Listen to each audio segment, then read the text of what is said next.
देखे के रंगबाजी होता या न हमरा जिला रे या न हमरा जिला दिन दुपहरिया में ठोकी देतौ किला रे ठोकी देतौ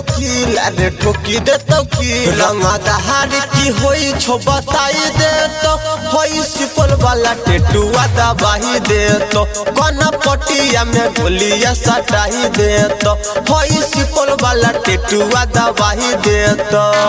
रे बेटा सुन होई सिपल वाला टेटुआ दबाही देतो कौन पटिया में गोलियां सटाही देतो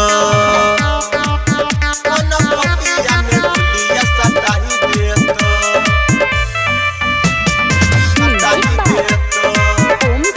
होई सिपल वाला टेटुआ दबाही देतो रख संग में दूध गो काटा एगो रे यागा तो एगो हो पाछा रख हरदम दूध गो काटा एगो यागा रे एगो पाछा बोलबे तो माटी में मिलाई दे तो होई सिपल वाला टेटुआ दबाही दे तो कौन पटिया में गोलियां सटाही दे तो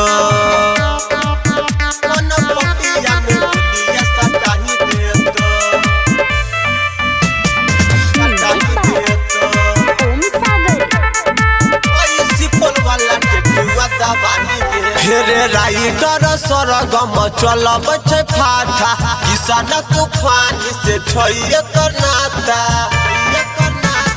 राइटर सरगम चलब छै फाटा किसान तूफान से छैये करनाता वो सागर रे घर से उठाई ले तो होई सिपल वाला टेटुआ दबाही देतो कौन पटिया में गोलियां सटाही देतो